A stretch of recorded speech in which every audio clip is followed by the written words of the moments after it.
World Wide Web. Welcome back to the Hangin with Web Show. I'm GW Pomichter. Thank you so much for logging on, tuning in, clicking, Googling. There's like a million ways to get here now. Yeah, there is. Including getting lost on the internet. Mm-hmm. And I hope I have an ad on Pornhub or something, so when they click on it, they end up here. They fall down the rabbit hole. Just fall down the rabbit hole. Right. Yeah. Anyway, however you got here, we're glad that you're here. Hit subscribe so you can come here on purpose next time. Click the little bell and you'll know exactly when a new episode drops. Because we've got amazing stuff, man. We've got artists, authors, filmmakers, musicians, cosplayers. I had a whole cast of a comic book, like it's a cosplay cast of a comic book in here just a minute ago. Yeah, absolutely. Crazy. I saw that, yeah. It's insane. We're here at MegaCon 2019. We're wrapping up the show. The last day, we're hanging with Web Show alumnus, the host of the Geeks Watchtower, one of the hosts of Two Men and a Mouse, the fantasy author, above handicap bowler, professional wrestler.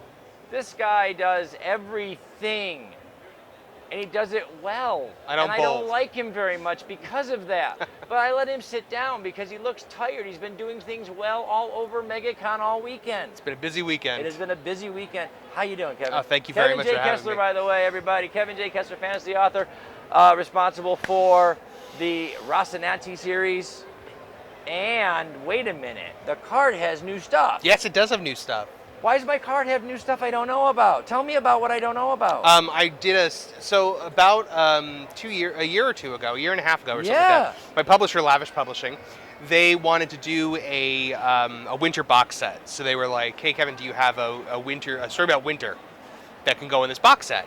And I was like, I don't have one, but let me sit down. And so I started writing about like a fantasy setting where it's winter, and this book just kind of fell out of me. I have it right here. It's Winters of Elnora, Birth of the Dark Angel. Now you know why I don't like him. This book just sort of fell out of me. I mean, it's short. It's a novella. Look, the rest of us are doing this, and he's like, it's falling out.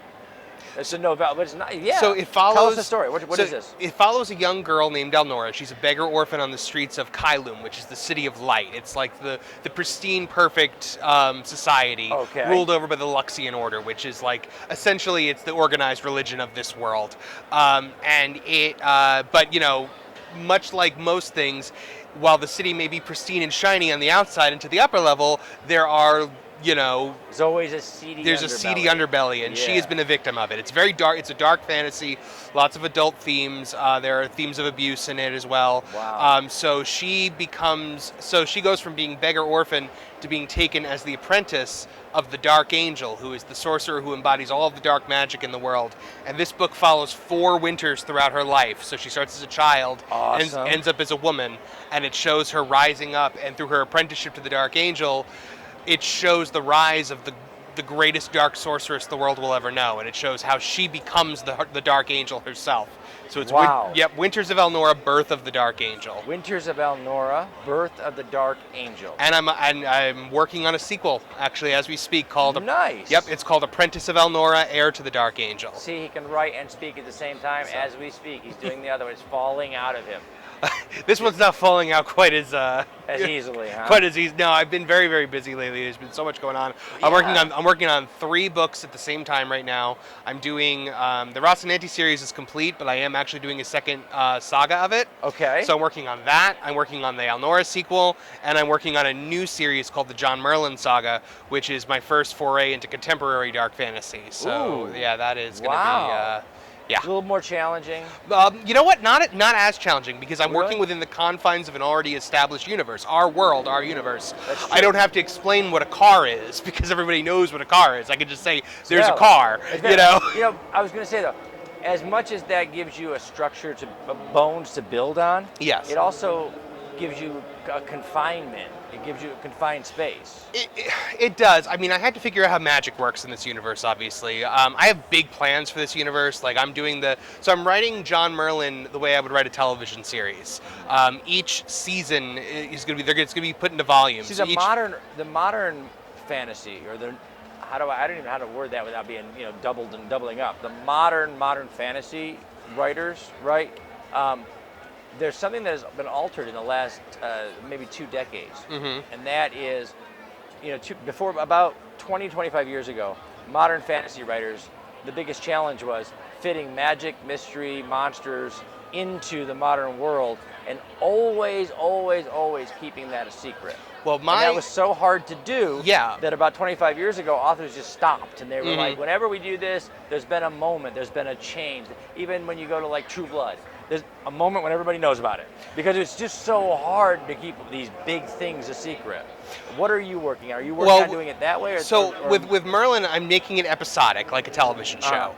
Then I'm also I have ideas for other series that all exist within the same universe, featuring other superpowered individuals, and eventually I will bring them all together as my own superhero universe and do a team-up book. So that's kind of the idea. That's awesome. Now, the cool thing about Merlin is right now I have the first Merlin book is done. It's like in the can. I'm just making edits on it. It's called Blood Ties. It's vampires, it's sorcerers, it's great. The second one I'm currently writing is called The Disciples of Darkness, which is where John Merlin goes up against the Dark Angel of that world. Cool. I view my books as a multiverse, and in every multiverse, the one constant is that there is always a Dark Angel, and that goes back to me as a professional wrestler, which is something I've been doing since I was 17 years old. My character is the Dark Angel Vincent Valentine, so it's me kind of crossing the streams a little bit. That's nice. Yeah. That's a great place to draw inspiration from, though. Yep. Yeah. Okay. So, I love it when behind the camera they're wittier than we are. I know. Yeah. It happens once in a while. She just got us good. Yeah. So, but wait, when you're not writing, you're a podcast. I mean, you're not a podcaster. A podcaster is a hobbyist that just podcasts and they like, hey, me and my bros are in my basement. You have multiple podcasts that you put together. One of which is one of the most popular Disney podcasts out there on iTunes.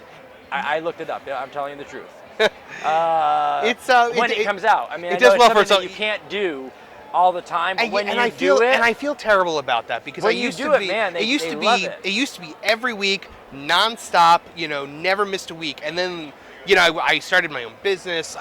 Life kind of, I started putting books out. Life kind of got in the way. And I'm really trying very, very hard to get Two Men in the Mouse, a Walt Disney World podcast, back up to where it was, where it could come out at least 2 to 3 times a month.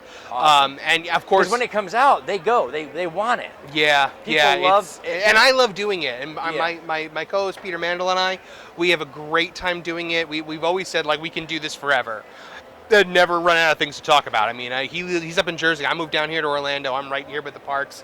I love it, and I love bringing and sharing my passion for theme parks and Walt Disney World with our fans, who we call the Mousers. They've always been so wonderful and supportive. I just feel so bad that I haven't been able to provide that level of content. When you first started that, did you have any idea that there were going to be so many of them? No, absolutely not. I started about 5 podcasts at the same time. When I started the White Dragon Podcast Network about 5 years ago. We had a wrestling podcast. We had the Disney show. We had a sports show, which I wasn't on. We had a movie. Our Dave Swan, my co-host on the Geek Watchtower, he had one called Silver Screen Spoilers, which was all about movie reviews. And the one that the other ones, they would all get like 5 downloads or something like that the first day. We put Two Men in the Mouse up. The next day I looked and I was like. I called Pete. I'm like, we got 50 downloads last night on one episode. And he was like, what? And then it just, the snowball kept rolling until we got up to our best month. We had 40,000 downloads for Two Men in the Mouse. That's amazing. We've interviewed the voice of Goofy twice. I actually just had the pleasure of sitting down with him to talk about the Kingdom Hearts series. Awesome. We had a wonderful interview, him and I. Bill Farmer, he's a truly amazing, wonderful individual who I'm blessed to have been able to speak to twice. And yeah, I mean, it's Two Men in the Mouse is a dream come true for me because it gives me the opportunity to share my passion for something that I've loved since I was a child with other people. And the fact that people enjoy it is just a huge bonus. And it is, because that's what art is all about. You're going to write. You don't have a choice. Yeah. It's not what you do, it's who you are. Yep. Yeah. You're going to want to talk about Disney. You're going to want to talk about, you're passionate about DC and movies and television. You're passionate about these things. You love storytelling. Yeah. So you're going to talk about them no matter what.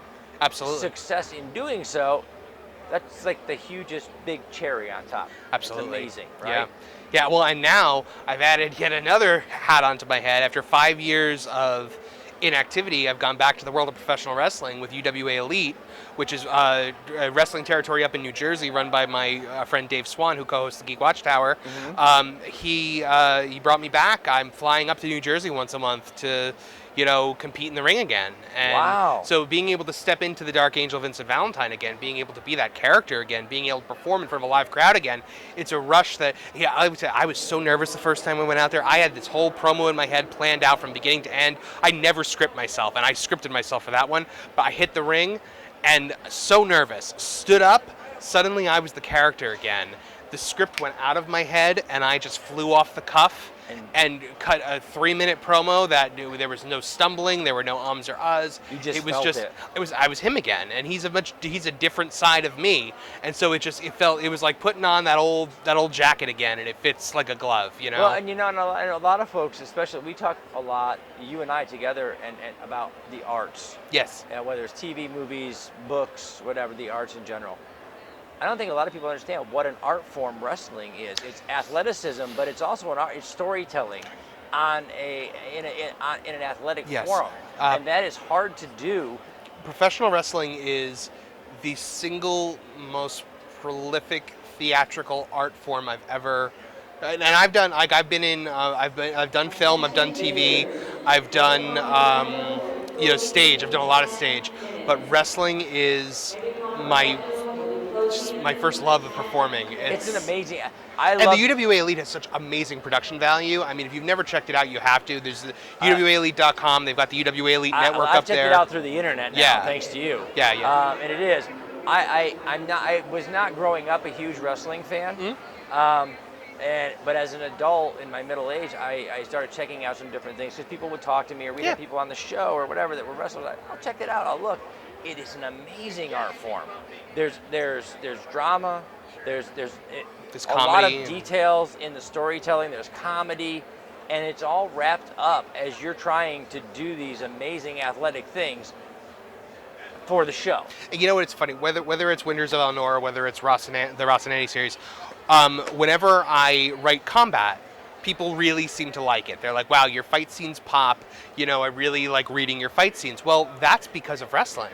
I learned how to tell a story through combat. I learned how to take an audience through the ups and the downs of back and forth, combat. Physically. Yeah, exactly. And so, so when I write a fight scene, whether it be fantastical or more down to earth or magical or whatnot, I actually get up and I work it out to myself. Where okay, Can you see Kevin sitting at his desk writing? He's all of a sudden he's like, okay, wait.